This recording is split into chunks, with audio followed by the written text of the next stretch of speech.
Good morning. Kindly take a moment to have a look at this absolutely stunning picture of fairway mowing in progress. I am completely blown away once, and this cutting quality with the blade mower you see there, I really haven't seen that before.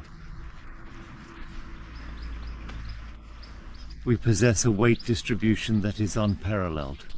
Yes, that is accurate. The sticker's first use. Take a look at this. It is truly deeply impressive in every sense of the word. And it stays up there on the slope without getting stuck anywhere. Although it sometimes looks at its wheels, it's gentle. So, how it looks and what is on there. And yet, you know the places I have up here where we can relax and enjoy the beautiful view of the city. Drive a completely fascinating curve. I did this now on purpose so you can see it nicely, a bit off script. And with this chassis, there's absolutely no slipping. The STIGA test begins, and the first thing I see there is already incredibly impressive. Yes, my beloved ones, behold the second candidate of our test. It is none other than the remarkable Husqvarna EPOS. And I will be completely honest with you, I have not seen my test site in this particular state or condition before. At present we have the most accurate lanes. Kindly have a look at how he skillfully strings them together. Now you can also see beautifully in the morning dew how the thing works. He has dropped it off at this island. He will do that later. And the straightness is truly, genuinely impressive in a remarkably profound and awe-inspiring way. So when you traverse the region, even in the direction situated at the back of it, I must be entirely truthful, I have not witnessed that previously. The second candidate that we will look at shortly, 55 EPOS in comparison, so as we know STIG has taken over the area. STIGA. And undoubtedly we also set up everything correctly and accurately for him without any errors or omissions. He's driving there. But we're looking at the third one. And the third one, which I will briefly show you in comparison now, is of course our dear Segway. A little bit of a grown-up lad, because he is not present in this area at the current time. Despite this, we will proceed to draw a comparison once again, highlighting the similarities and differences between the two subjects at hand. Well, today it is not only about the three, because originally I wanted to compare EPOS against Navimow, but now I have spontaneously added the STIGA 5500 as well. So you can see it once more in the comparison between the EPOS, the STIG 1500 and the Segway Navimow, giving you another chance to observe it. Furthermore, we will also talk about the workshop, which I bought, as you can see in black, and where some content will be coming soon. And then we will make a quick comparison to EcoVac and EcoFlow once again, and then we will see what we can do with both of them in order to determine the best course of action. Please, my dear ones, let it go for now with a light horse. Follow the channel. During this year, an overwhelming amount of unimaginable events are unfolding in my tests and in the intricate details of my experiences. I will quickly talk about the EcoVac and the EcoFlow, as the robots have been tested by me. No question, because if you listen to a YouTube video where it says, "I want to tell you, this is an advertisement and is paid for by one of the Echos," and then the guy clearly says, "Add video inserted, paid, everything around it." But you know me. I am the kind of person who, when I am excited about something, it is genuine and heartfelt. We openly show it, giving ourselves time. And for those unprepared, needing great advice, you know, we're here for you at Roboschaf, ready to assist. So my dear ones, let's start with Husqvarna. And let's begin right away with the app that I will now display for you. So you can already see, it is so sensational. The Husqvarna application is definitely the most advanced application at the moment. Wow, the tracks. Seriously, every time I go down there, I'm totally amazed by what the ecosystem is currently delivering, especially in terms of stability. But let's reflect. First, about the app. Superbly programmed. You see all my fields there, which I presently have under observation. There is Schilkerleiten, there is EPOS in Grabenwart and EPOS in Hattendorf. Let's take a look at EPOS in Grabenwart. And let's check the app, which now beautifully tells me bin code request, Swiss Mind bin code, beautifully telling me multiple use ends in 2020. Wonderful. At first glance you have the schedule of all fields. And what's really cool now is that you can see the large field, which you will see later. You can see the large field I'm currently standing on, now as an example with working hours from 6 a.m. to 8 p.m. You see this in the street, on the hill, in the driveway, in the garden house, never inside. Why? Because it is extremely elegantly done by simply stating, okay, he is currently driving behind me in the large field area. There he is, let's simply halt him at this moment. Bam! Observe the instantaneousness with which it reaches the sea. It's already there. The thing is already there. So now I'll go and choose what he should be mowing right now. I merely say start. I choose a work area. Yes, that challenging hill down there, that is precisely what we want to see, and we say start to initiate the task at hand. What will this mower do?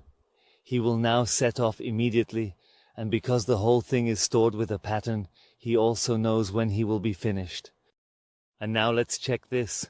A robot is driving now, and it's already indicating it's on its way to us. Going down to the charging station, will arrive at the hill soon.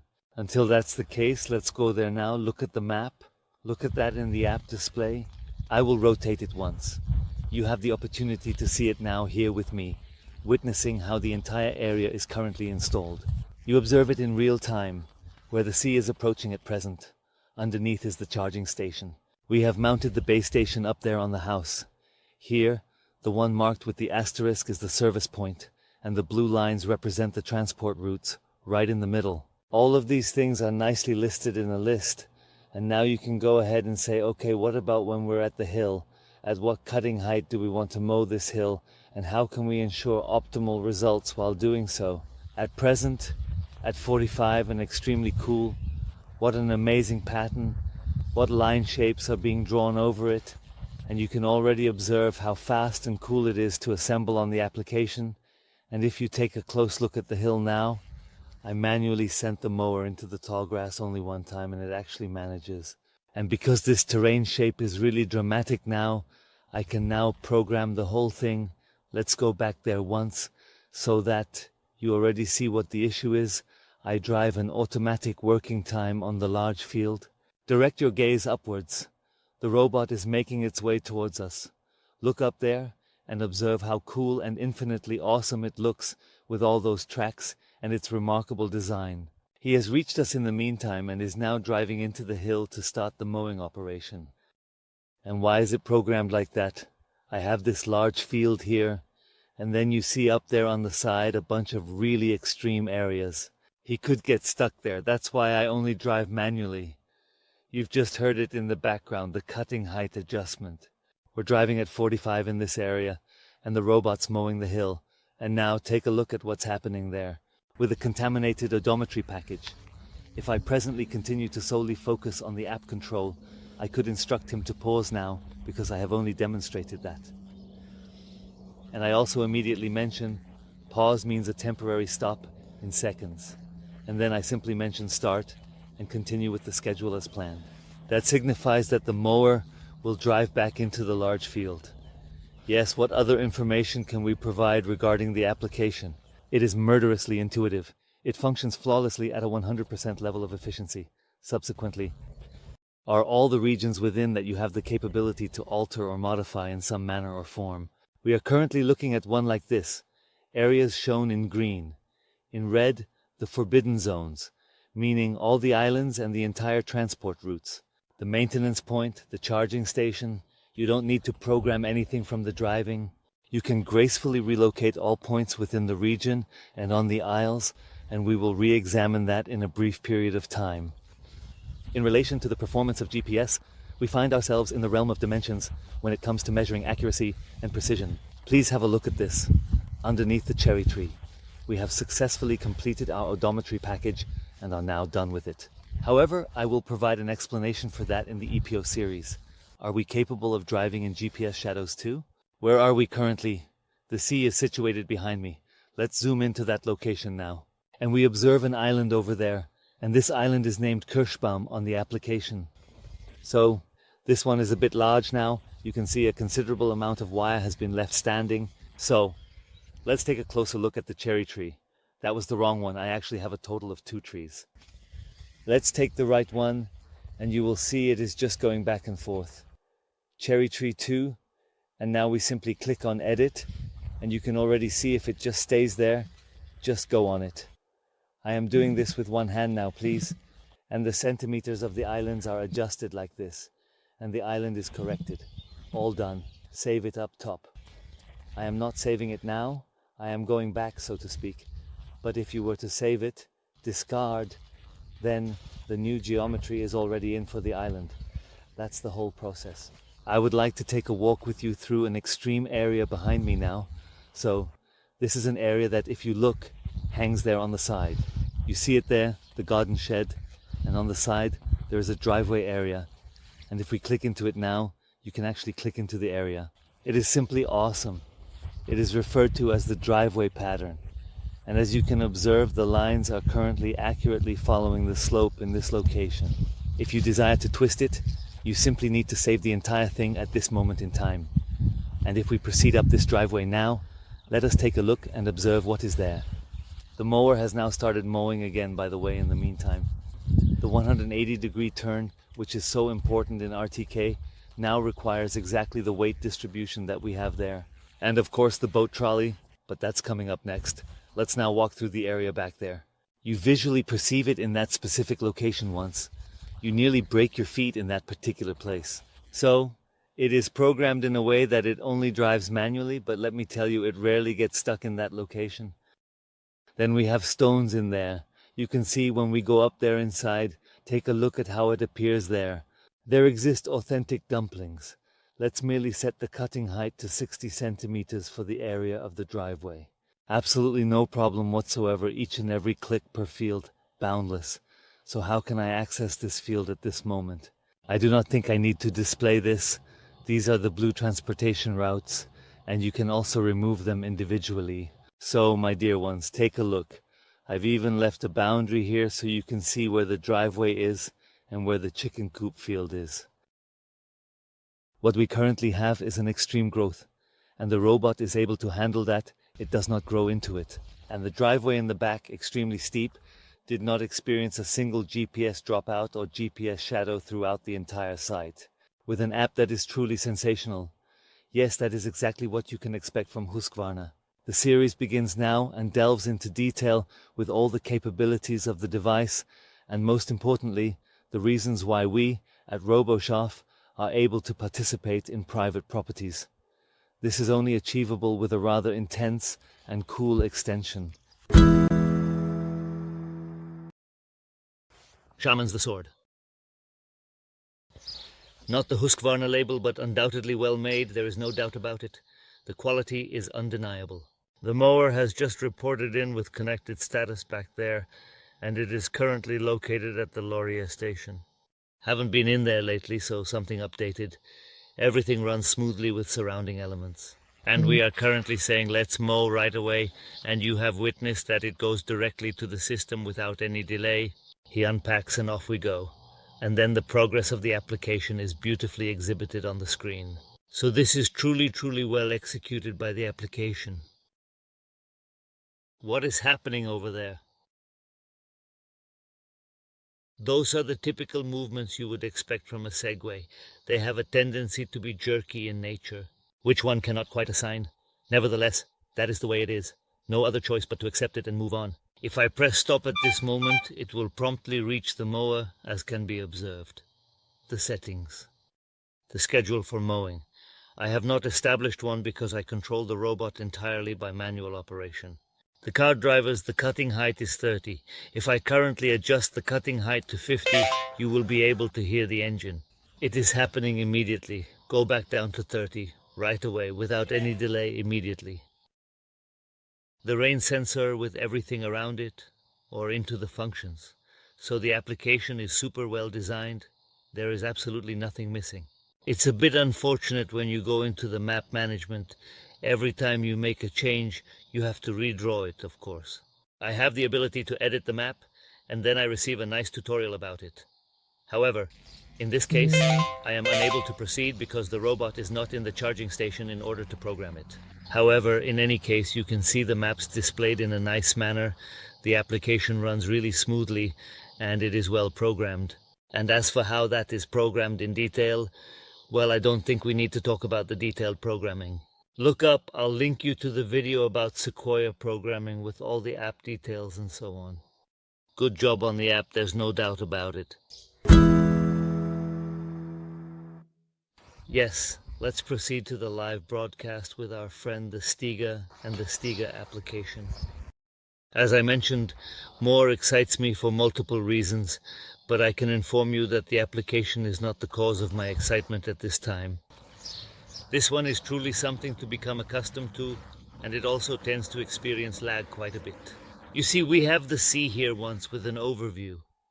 When you go to the settings, you see all kinds of different things arranged here in various ways.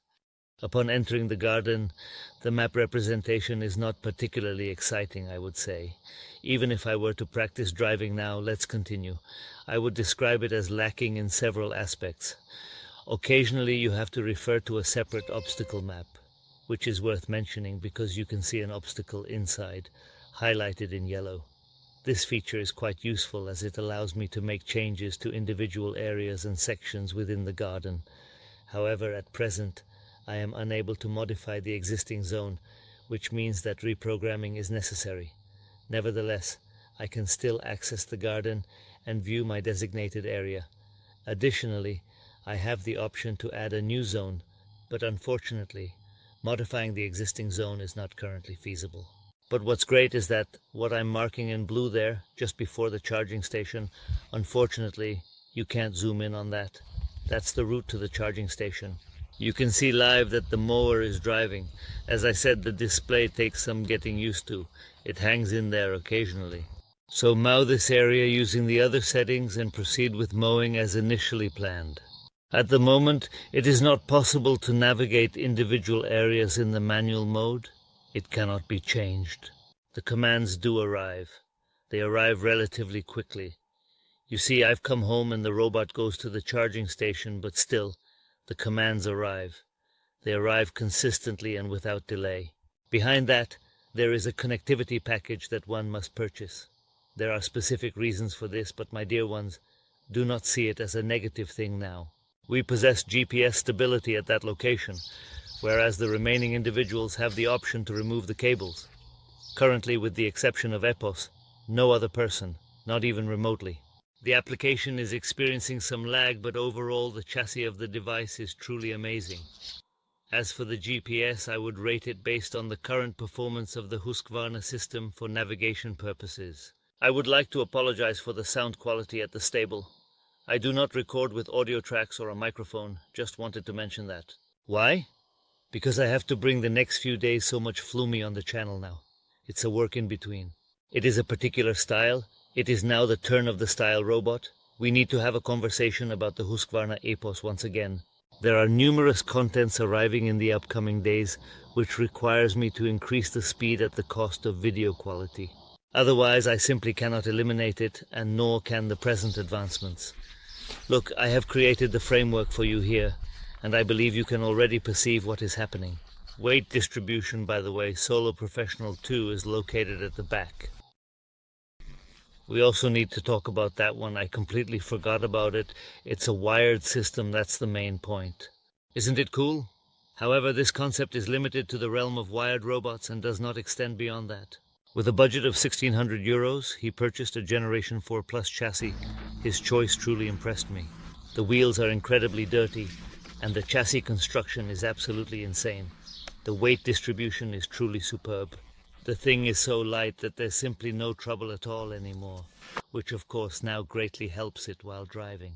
And there will also be a deeper series about that. And now, I kindly request you to take a moment and observe this absolutely astonishing and mind-blowing killer weight distribution. Currently I am driving backwards to that place with a unique radial motor control, maneuvering through the terrain in reverse. And you observe the impact of weight distribution. With tires that are completely worn out, the boat effortlessly slides up to that location. This is a rubberized profile. That means if it's really dry now and not damp like it is now, then the thing is nailed down. Yes, and that is of utmost significance. You perceive it, take a look. A complete rotation of 180 degrees, which is extremely important and cannot be overlooked. To ensure that no one can claim it is faked, we will now gracefully and skillfully reverse back up once again, showcasing its beauty and authenticity. And that is the complete extent of it, reaching all the way up the slope, without missing a single beat or moment of hesitation. And so he turns as well, without really bothering the horses. Without a slip it looks once. And once again here, truly into the incline, so that it functions for me as well. And once again backwards and the turn in that manner. Yes, there is nothing there currently. We're already at 35% and it is still in progress. 35% in the opposite direction.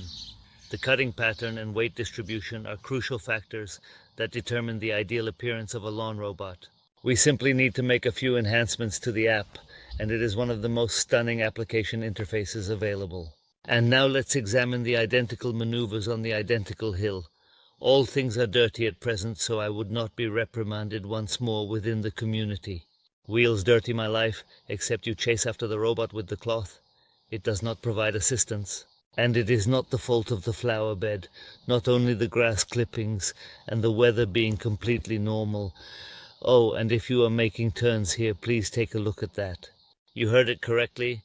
The way it groans with our Bread 2 package is remarkable. I am able to reverse away in any situation here, no matter the immense weight of a 10,000 square meter ocean surrounding me.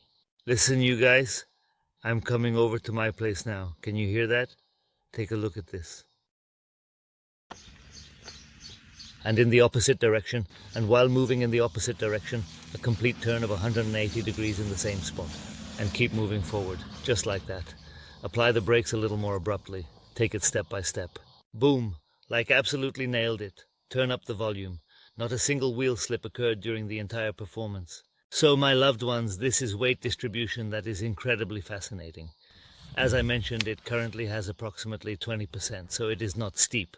And let us commence promptly with our comrade. So, what is of such great importance at this very moment? It is crucial to rotate these objects by 180 degrees. All of them have wheels that are tangled, and I need to move away from that location. And you are already able to observe the repercussions. Unfortunately, on inclines like the ones we had, it is unable to make a turn due to its limitations and constraints.